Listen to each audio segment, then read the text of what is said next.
And welcome back to another episode of the Digital Legacy Podcast, where we talk about death and dying in the digital age.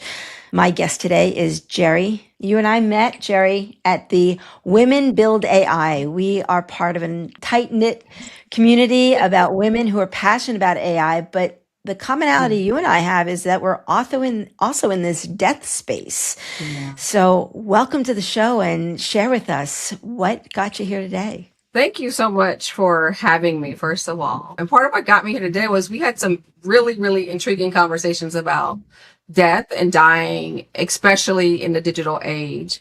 And I have come to this space because I took care of my parents for 13 years. My mom had spinal cerebellar ataxia, and my mom's husband wound up having pancreatic cancer. And so after 13 years, I have traversed while being a TV producer for like 25 years. So as a TV producer, you saw a lot about what goes on behind the scenes. And yet here you were like dealing with real life stuff. It really gave me perspective on life and living and how important it was to be cognizant of the time that you have while you have it. Because working on shows for NBC, Netflix, HBO, all of those places, and as a supervising producer, what I realized was that it was TV. But when I left the office and I went home, I was actually dealing with life and death. Because if I didn't do something right, my mom might not wake up in the morning. It was that kind of care. So the whole job was to sit down with a stranger on a deadline for TV, right? And to get them to the truest thing about themselves. And I think that's what's missing in our own lives, is that sometimes it's hard for us to be true and honest with ourselves in the quiet because we have to admit things are going to happen. And when we say happen, you and I don't dance around this topic. So it is life's most inevitable event. Yes. And I think that what we have not done, especially in the Western world, is we have not celebrated the life going out the way we celebrate the life coming in. And they are both equally important. Death is just as celebratory and important as the life that comes in. So why do you think people are so afraid of this? I think people are afraid. It's not because necessarily the person is dying, but who am I when the person dies? Who am I when I stop being a mother? Who am I when I stop being a wife? Who am I when I stop being a husband? When I've been that for 25 years, 10 years, 8 years. And so the reality is that we fail to plan for those things because we're worried about who we are on the other end without recognizing that that's the actual thing that we're afraid of. It's not really procrastination, but I think that what they're doing is it's protection. It's protection. They're trying to protect themselves. They're trying to protect their emotions because it's an admittance of something that no one really wants to face because they have not reconciled what it means to be in the process fully and present in the loving of it as opposed to the anticipation of it. I feel like people need to understand that you went from TV producer to not just a wise woman. So what do you call yourself right now? So right now I call myself an identity, grief, and emotional regulation strategist, because what happens is people don't realize that the grief that they experience ultimately shifts their identity. And so what I often say to people is every major loss is an identity crisis in disguise. And so because we don't recognize the grief that is running underneath the grief that paralyzes people, that has people leaving their jobs, not able to function on their jobs, is running, then we avoid it and it winds up metastasizing in our bodies. And so often I like for people to recognize that grief is not just a emotional experience. Grief is actually a physiological experience inside of the body. The body actually responds. The shape of things in your body changes when you're grieving. And whether that's anticipatory grief, whether that's a disenfranchised grief, whether it's a cumulative grief, throughout our life, our griefs are stacking when we don't acknowledge them. And when we talk about grief and loss, I've had divorce attorneys on my podcast. So divorce is a grief, right? Divorce is a loss. It's the death of the marriage. I think you froze. So we need unemployment. when you are cut from your job. Huge. That's huge, right? I mean, especially people who have built their lives around either their career or a particular company. That's a loss. Like you said, it's the identity of what now, what's next. And for most people, death might be scary because one, they don't know what's on the other side. No. And that's the thing. The loss is the event, and the identity crisis is the story we tell ourselves about the event, right? So if I'm anticipating losing my job because they've already laid off Bob and they've already laid off Mary, and I might be next, then I'm already running in the cycle of grief, but we're not calling it grief. What people call turnover in a job is actually grief. It is creating grief in the body. It's creating grief in the workplace. It's creating grief in terms of people's performance. People don't really fail to plan. The process for that is hard. They don't fail to plan, they plan to fail. Mm-hmm. So one of the reasons I wanted you to come on the show was because as a thanatologist, I'm one of the few thanatologists that I don't specialize in grief. I specialize in the pre-planning in order to minimize the grieving process, right? To take away the administrative burden when someone does die, because it's so administratively complicated. Can we take care of all this stuff ahead of time and then, be in the grief, give yourself that human emotion. But I was excited to have you on the show because you and I were going to talk about anticipatory grief, which means that this is before someone passes. Yes. And well, let's be clear though, Niki. It's before someone passes. It's before you lose the job. It's before your child leaves to go to college. Whenever you're in anticipation and your body cannot regulate and or adjust to it, you're in anticipatory grief in one form or another. Let's just do grief 101. I mean, what are the physiological responses of grief? If we want to do grief 101, a lot of people have heard of the 5 stages of grief, Elizabeth Kubler-Ross. And so they have applied what was an observation of the dying to the living on the other side of losing someone or something. The reality is what she studied was the process of the dying. And the reality is that on the other side of that dying, what really has to happen is an integration of who you were into who you're becoming. And so with anticipatory grief, you feel all of the symptoms, and physiologically what happens is your cortisol goes up, your testosterone goes up, your dopamine, your oxytocin goes up. When a lot of people lose a relationship, whether it's divorce, a death, or simply, a breakup after a long-term boyfriend-girlfriend kind of situation, or what happens is or business colleague, you can just continue to expand that hardship. Yeah, all of that. What happens is the body is searching for that person, almost as if they were a drug addict. And I won't say almost as if, I'm going to say as a drug addict, because the body has gotten used to having those people around. And so when they're not there, it is physically trying to fill the gap and make it whole. And so your body goes into a war. When it's a traumatic grief, or you're facing a traumatic grief and going into one, the amygdala and the prefrontal cortex actually change shape. Your amygdala enlarges and your prefrontal cortex shrinks. And that's where your reasoning is. That's where your thinking is. That's why people have brain fog. That's why people can't, are forgetting things when they never used to forget things. So when we talk about anticipatory grief, right? I shared with you before we started that my son-in-law is now in hospice. He's 34 years old. We are going to be celebrating his birthday in August, even knowing his birthday is really in October, just because. And so his family, my daughter, we are going through this anticipatory grief right now. Yeah. He is too, but we are, because I think the hardest part of dying is not dying, you, the person dying yourself. The hardest part is watching someone you love die, because you have to continue to live on once they're gone. And that's really hard to do. It is really hard to do.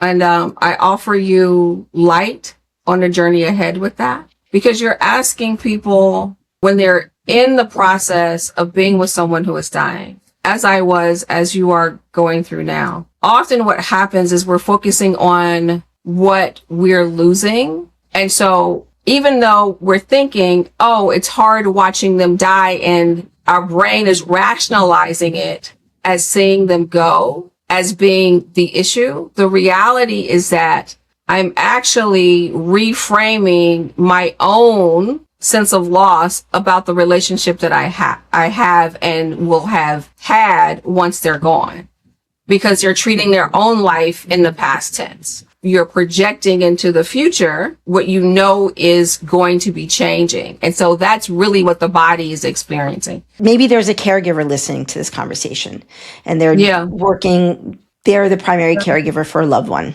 a parent, a spouse, a partner, a child.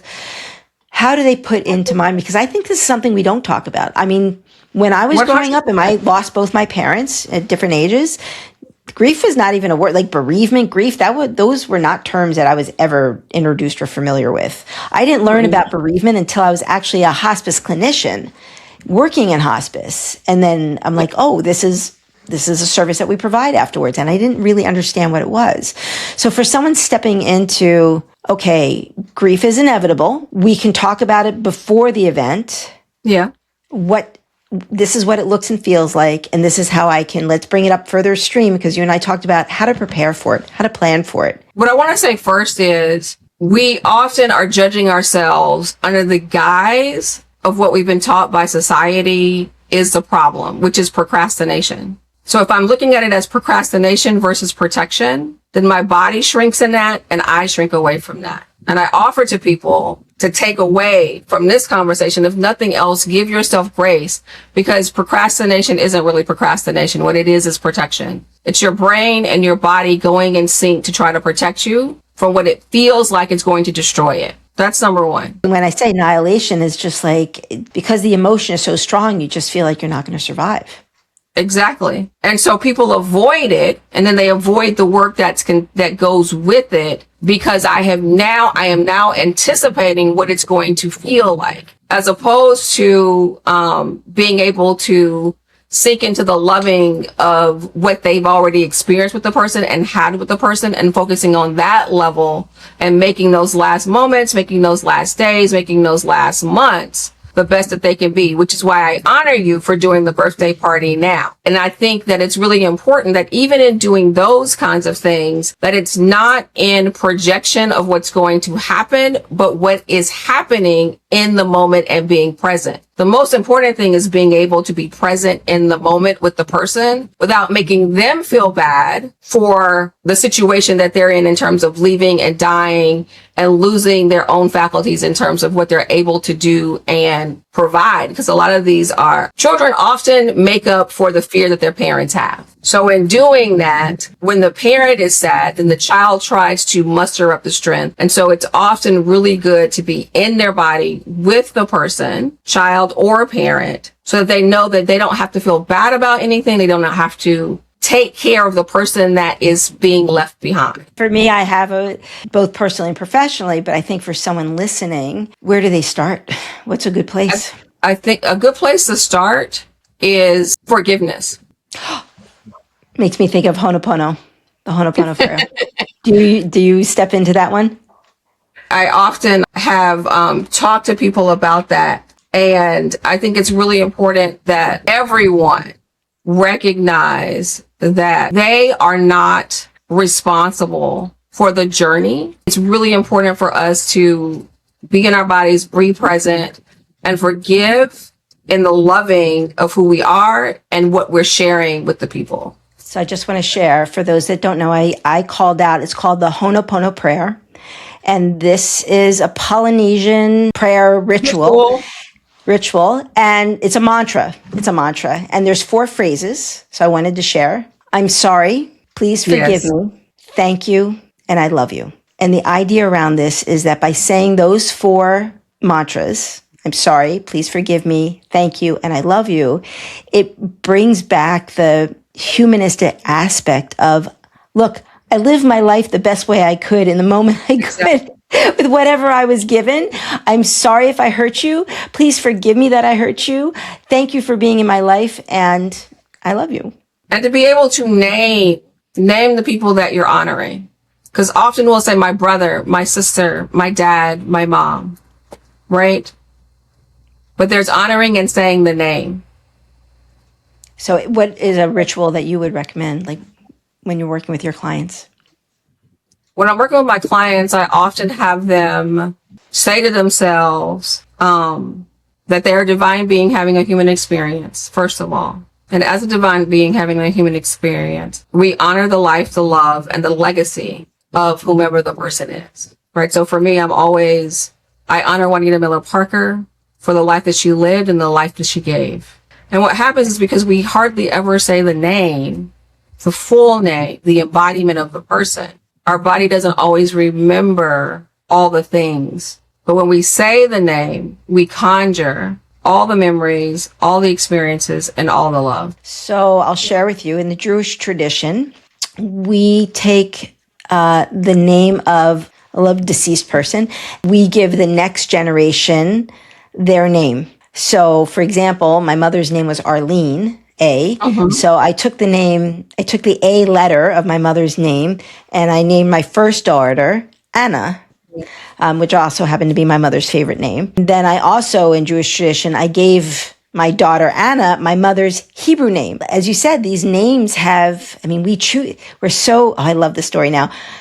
We spend so much time thinking about the name of a child. When the child is born, it's not just a random, hopefully, not just a random, there's rhyme and reason and meaning behind why we bestow a name upon a person. And I think you're hitting it, which is like there is some sort of energetic woo-woo infusion because there's energy behind that name. There's energy behind the name. And I'm looking at your name, right? So your name, it's Njeri Njuhigu, and it's Kikuyu. It's from the Kikuyu tribe in Kenya, in Africa. Third largest, I want to say Kikuyu is the third largest tribe in Africa. And my name means little warrior. I've also heard beautiful flower, but I stick with the little warrior. I think people forget that names hold meaning. Like if you say the name Nia, it's purpose. And so when we say these names, we're not only, bringing up the legacy of a person, but the embodiment of how they lived. And so even when someone randomly gives a person a name, a lot of times the energy of that name actually helps form the character of the person. It creates that, for sure. I'm just thinking of very famous people's names out there and how it has such oomph to it, positive and negative, right? But the idea is you're bestowed upon this name, and it is the name that lives on. I want to make a point to what you do and what this podcast is.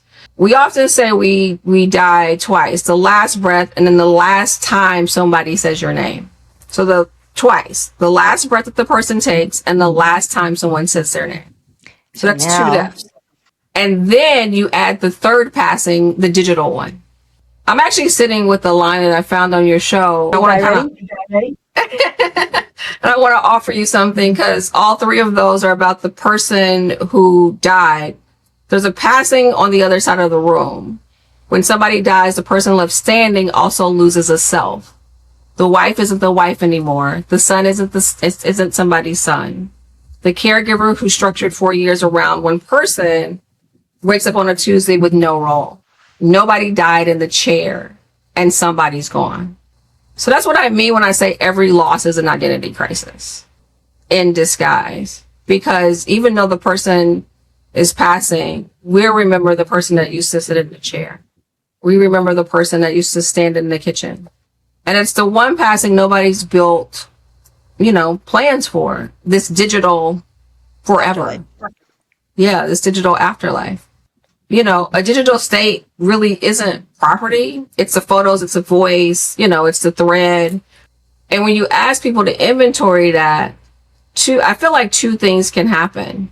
They either get caught in the time capsule of it, or they can create ritual from it. And when we create the ritual and we say their name, then they get to live forever, not only with us, but also in the memory of our families. Because I think about the stories that my grandmother used to tell about my uncles and my great uncles and my great grandfathers. And now I tell those stories to my nephews so that my grandmother, my great grandmother, my grandfather, they never die symbolically. My parents died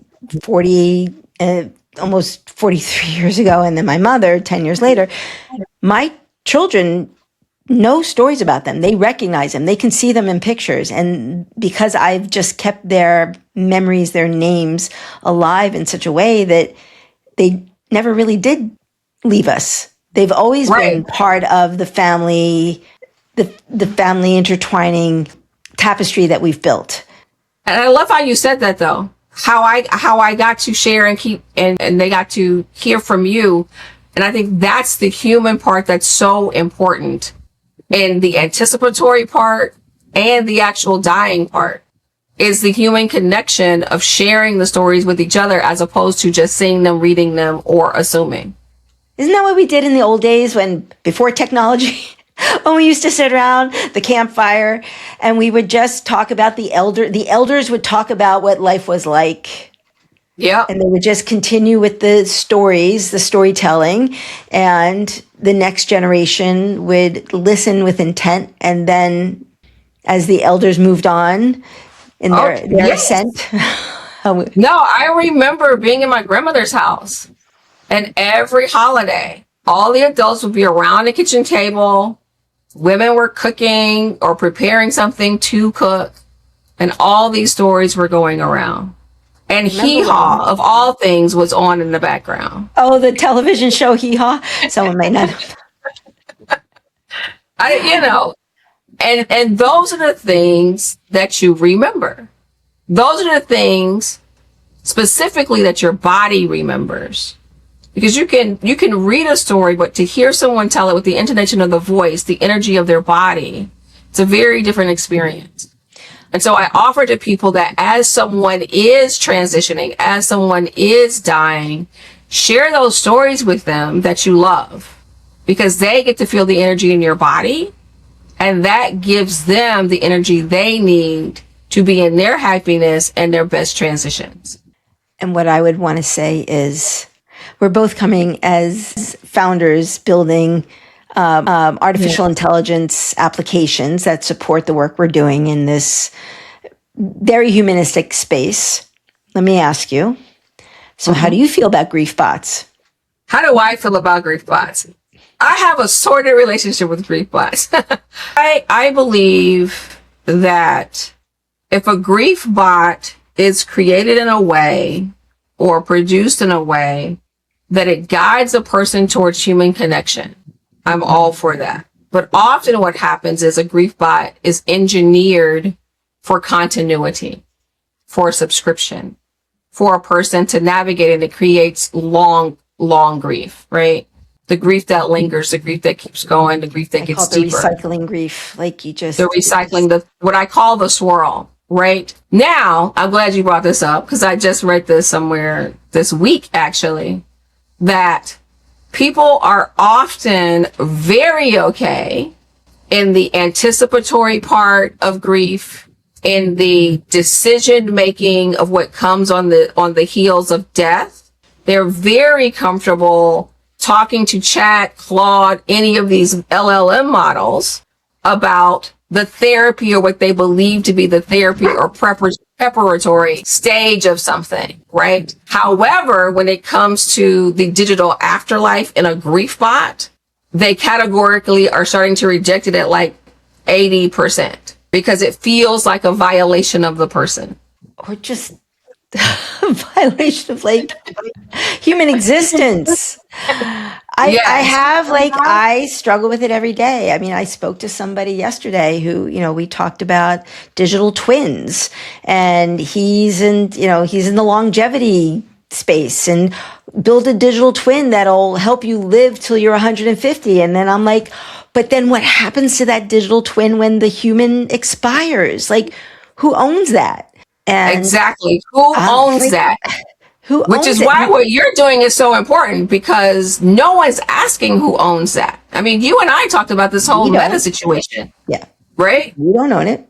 I can resurrect someone's profile. I think what's going to happen, though, is that the masses, because we don't reconcile death without the digital age in the first place. We shy away from actually addressing death and dying on the regular. If I can't deal with it in my human form, I definitely don't want to deal with letting you create a version of the person in the digital form. And I think people are going to, en masse, do what they're doing now, which is revolting against it. Well, I think there's just like politics tends to be very diversive. I mean, we're going to see the split of people going for the singularity, and then others that are going back to analog options. Yes. We know someone that still sends out, subscription handwritten letters. And that is something that people are looking for community now, because there is so much, digital footprint, so much of our digital footprint everywhere at this point. So I think people are going to start to lean more into family, community, and ritual on the heels of death now, because it is one of the few times in our lives where we are forced to surrender to the moment, no matter how strong we present ourselves. It either catches up to you in the moment or it catches up to you after the moment. But there's no, grief is 100 for 100, I always say. Say that one more time. Grief is 100 for 100. It never misses. Right. There's no avoiding it. There's no avoiding it, right? From a human standpoint, some people will be like, I'm not gonna go through that grief. And then, but if you are wired, and what happens is their body keeps score. Their body keeps score. Right. So I can say all day I'm not going to go through it. And this is what's really important. I can say all day that I'm not going to do it. And I'm going to just be in the mindset that I'm not going to experience the sadness, the loss, the turmoil of emotion, and not address my emotion. But what happens often is that it metastasizes in the body. I just watched, I can't remember his name, but this guy, he does a lot of what I do, but he was talking to someone at an event he was having, and she was talking about her 7-year-old self, and how her 7-year-old self had been told that she was ugly when she was in gymnastics or something. And that 7-year-old self was still showing up in her 40-year-old body, having a thyroid condition. And after she actually processed what the grief that had been running in her body all of those years, the thyroid condition went away. Well, they say the issues are in the tissues, right? I mean, that's like the old... The issues are in the tissues. It is not the disease, it's the dis, D-I-S, right? The dis-ease that our body can... In the body. And that's why grief is so important to address. If you're having a situation in your body, usually it is tied to an unaddressed or hidden grief. Which is why, I do this work in identity grief, because a lot of us don't know the stack that we're running. The stack being the grief that the grief creates, the identity that the grief creates. And the impact. Well, listen, this was an amazing conversation. Thank you so much for bringing to light that a topic that everyone avoids. This is part of the human experience. Yeah. What are one or two things that our listeners can take away with them today? I think it's very, again, forgiveness. Take the time to, and I often say, create your own ritual around forgiveness. Because when you look when you create that ritual, do it in the mirror so you can see yourself truly. Because we're people that wear 1,000 masks throughout our day and throughout our lives. The second thing is surrender. Surrender to the moment and be present in the moment with those that you love. Because the world is crazy. Well, it's the end of July 2026. So, more to come. Yes. And then the third thing is to practice the breath, if nothing else. Breath of life.